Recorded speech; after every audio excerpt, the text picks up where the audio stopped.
Hi, everyone. I'm Shaheen from the Content Mix, and I'm excited to be here with Rolf Hammerstein. Thanks for joining us. Thank you very much. Yeah, thank you. And sorry for my German pronunciation, but I try my best.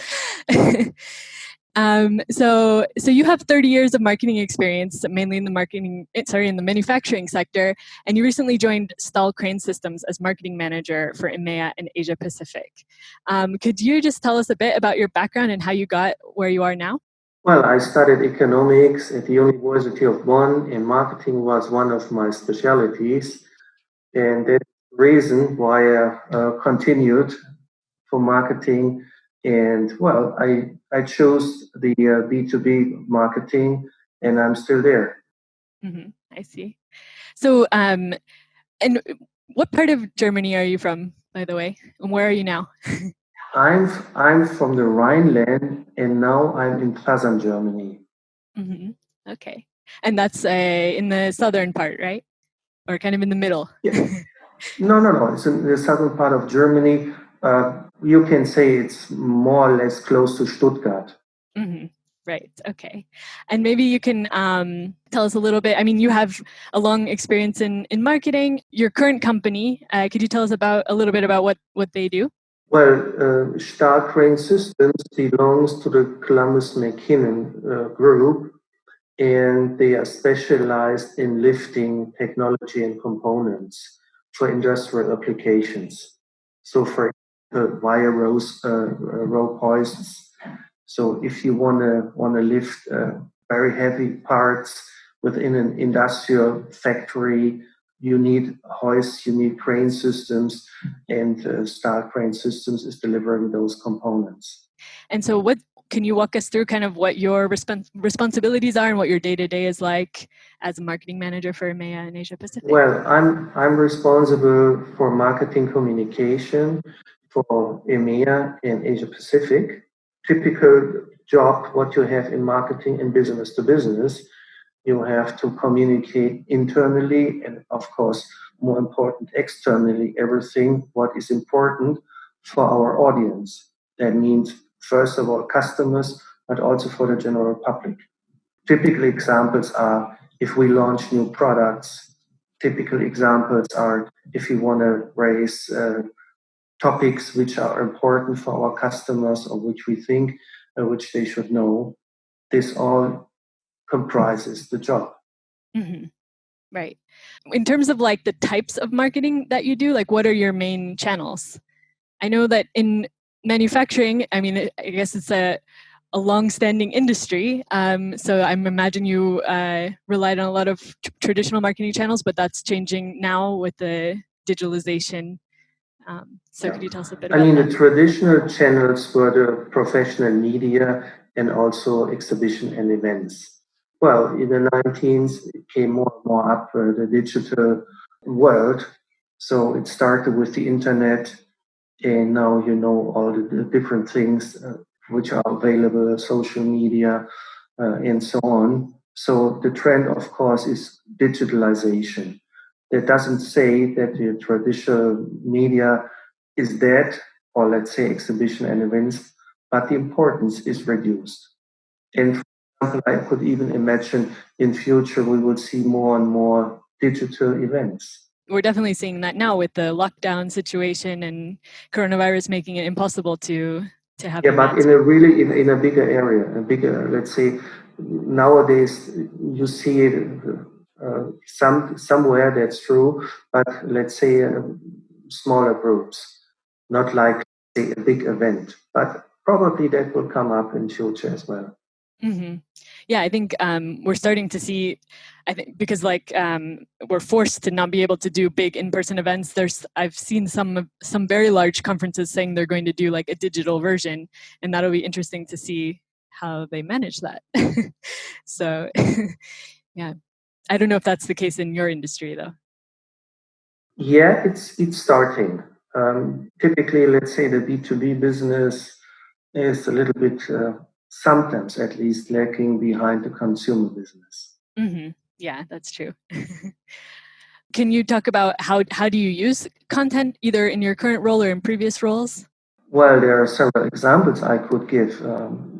Webinars, for example, is, to my mind, a very important tool in digital marketing, because with webinars, you can contact and get in touch with people which are previously remained hidden.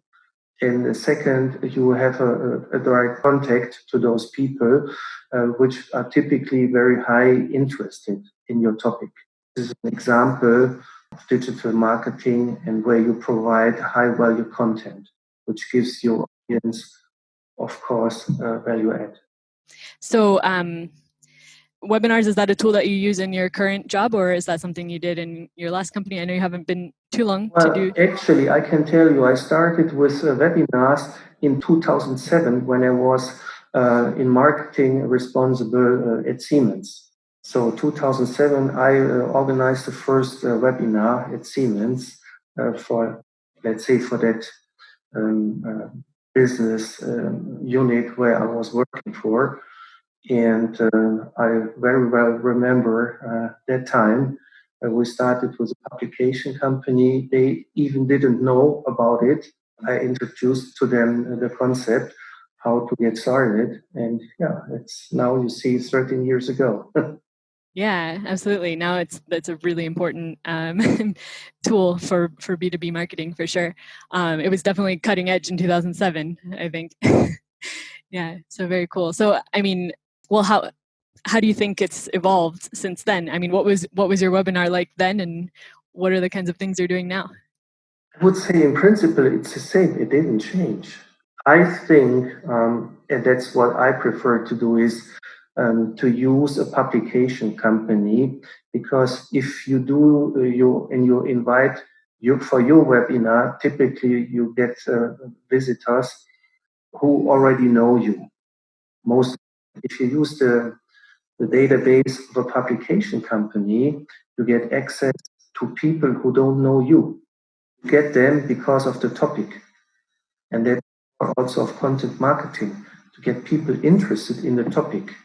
Right. And if you have the chance to be one of the lecturer in that topic, then of course you can create attention for your company and for your products and all what you offer.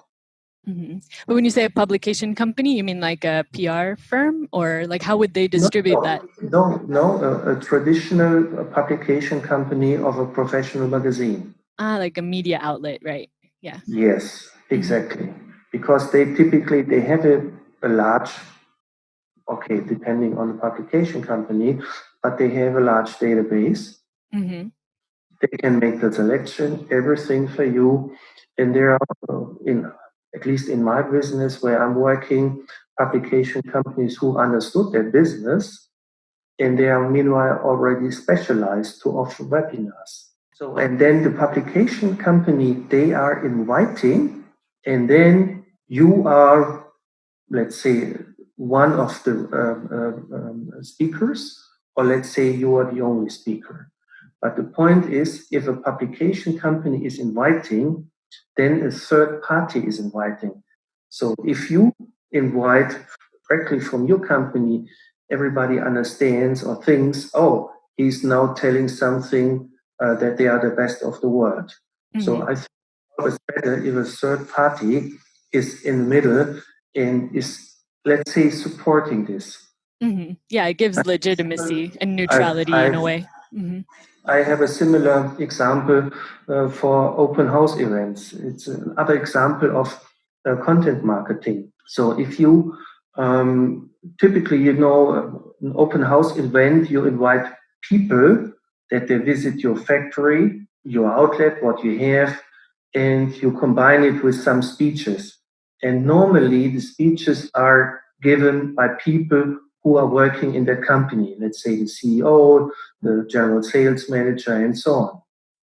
But if you organize an open house event with a special topic where you invite lecturers, let's say from science, or let's say one of your prominent customers who are speaking, then you put it on a neutral stage. Then the people are coming because of the topic.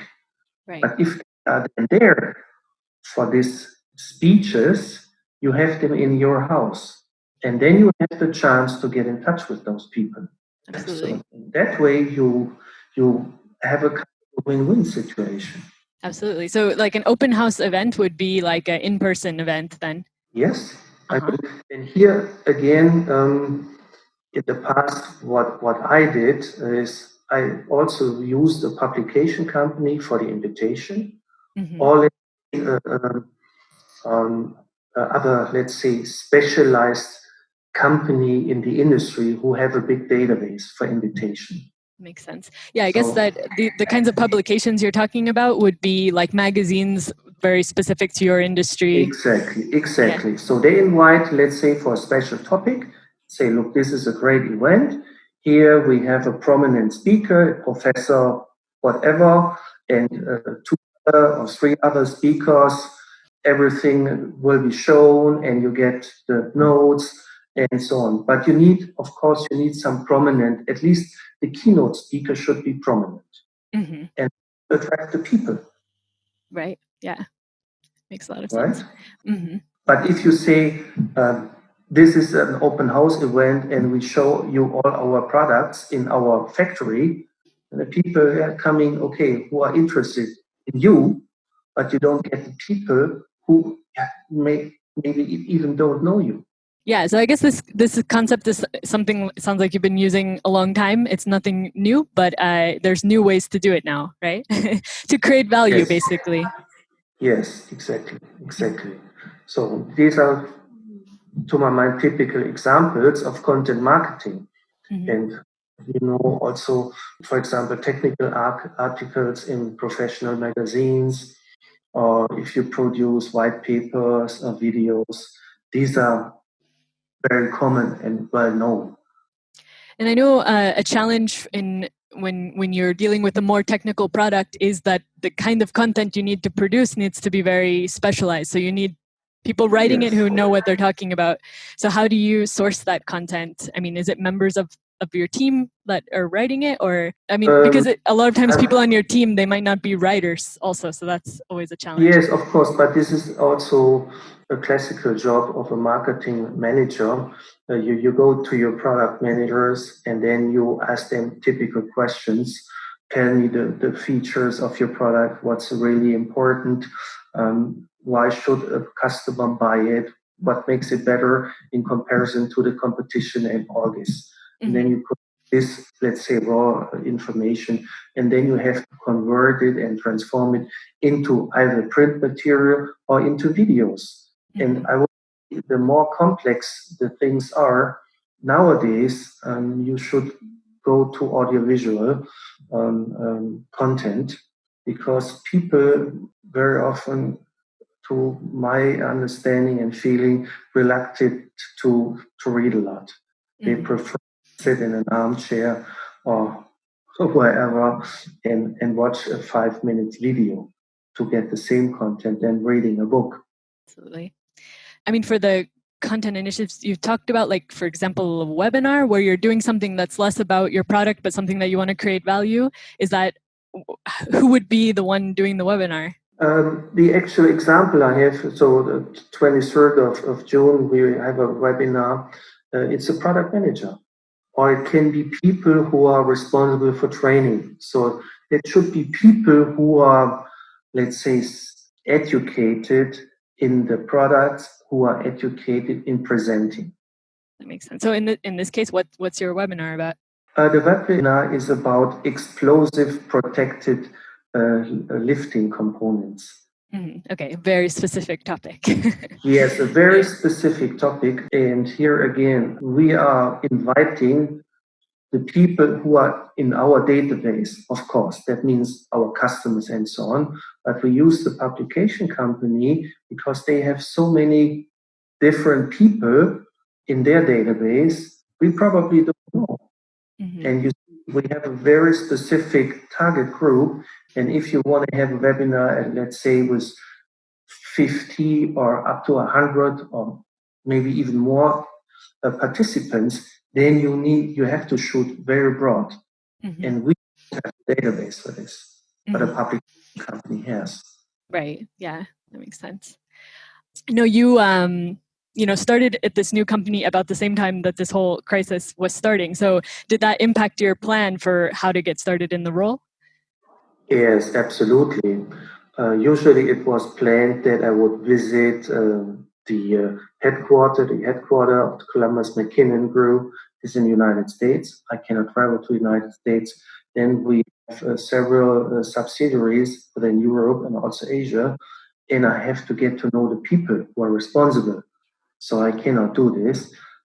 Of course, you can do very much again in a digital way. You can use the webcam and all this, but still, some point you have to meet the people in person. It's not possible at the moment.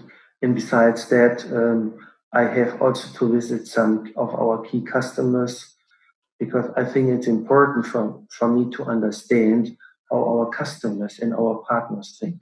Mm-hmm. Right. So I guess since you haven't been able to do as much in-person work, I imagine you're doing more digital work than usual. Yes. Yes, absolutely. So maybe more of a focus on things like webinars and online events. Yes, I mean, everything what is possible at the moment, I'm doing. And besides that, I have to also internally to organize things. And that's, yes, the main major focus at the moment. Mm-hmm. And then what about use of social media? I know that when I have a little bit of experience in the manufacturing sector, and when I was working there, we weren't using social media at all. I don't know in your experience how that's evolved over time, but I noticed that STAHL does have a pretty active presence on certain platforms, especially LinkedIn. Curious, how does social media play into your marketing strategy? It really depends where you are. As you know, I'm working in EMEA, also in the company where I worked before. I had a global responsibility, so it really depends where you are. Let's say in Scandinavia, social media is much more important and common to use also in a B2B business than let's say here in conservative Germany or German-speaking area. So far, it is really important to understand which country you're talking about. But I would say, of course, in general, social media is more and more becoming important. Some countries are, highly advanced and some countries are lagging behind. And I would say the major channels in business to business, to my mind, is LinkedIn. Here for German-speaking area, it's also Xing, which is nice, let's say, for German-speaking area. And then in China, of course, you have, for example, you have a different channel. There it's WeChat, right? So WeChat is, let's say, the most important channel in China.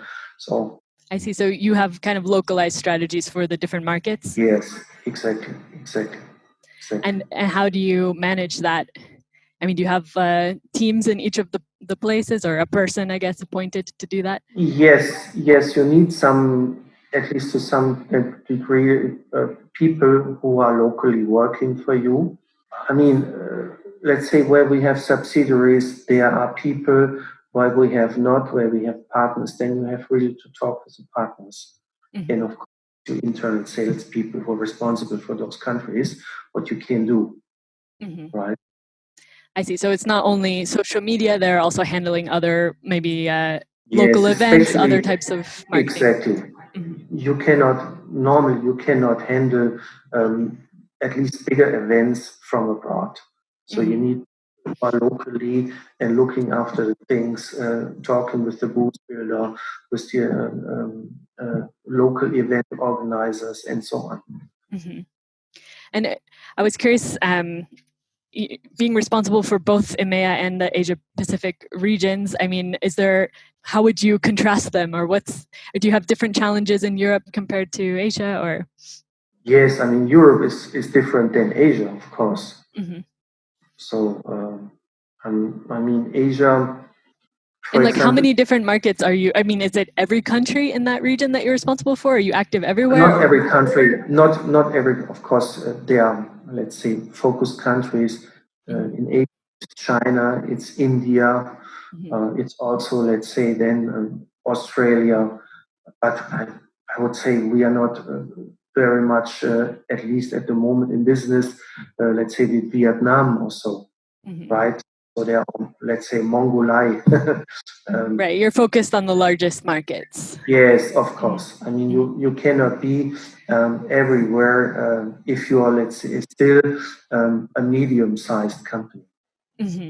Yeah, that makes sense. A giant like Siemens, they can do that. They Right. can handle everything. That makes sense. But specifically, I guess in the European market is probably more fragmented, considering I imagine you're in more markets in Europe than compared to Asia then. Yeah. Yes. And of course, look, we are in many different branches active. So let's say one of our key customer branches is oil and gas. Here in Germany, we don't have very much oil and gas. Much more oil and gas business, let's say in the United Kingdom, or let's say in Norway, or Netherlands, or France, also France. So you see, it depends which country and which industry are available in those countries or are strong in those countries. Well, it's about time. We're getting towards the end of the interview. Just wanted to ask you for any advice you have for other marketers working across European markets. Content marketing is very much linked to the popular word of inbound marketing. So many people nowadays, they talk about inbound marketing. So it's very, let's say, very close. I would say you should understand content marketing is not a tool to achieve very quick success. It takes a long time. Okay, so you have to constantly provide content again and again and nurture your audience. But also content marketing is very close connected to quality marketing. Okay, and not some people try to execute good enough marketing. So forget it. So if you really want to provide good content marketing, then the strategy of provide good enough marketing, that means to deliver mass instead of class. So you should really understand this. And I know not everybody understands this because there are people also working in marketing. They think they have to shine at their superiors with workload. This is not good. It's a quality over quantity, right? Yes, exactly. Yeah. And this also very much applies for content marketing. Provide quality that your audience really get added value. Absolutely. Very good point. So, well, thank you so much, Rolf, for joining us on the podcast. Thank you. Yeah, I really appreciate you sharing your insights with us. And thank you, everyone else, for listening in. For more perspectives on the content marketing industry in Europe, check out thecontentmix.com and stay tuned in for interviews like this one every weekday. See you next time. Bye-bye.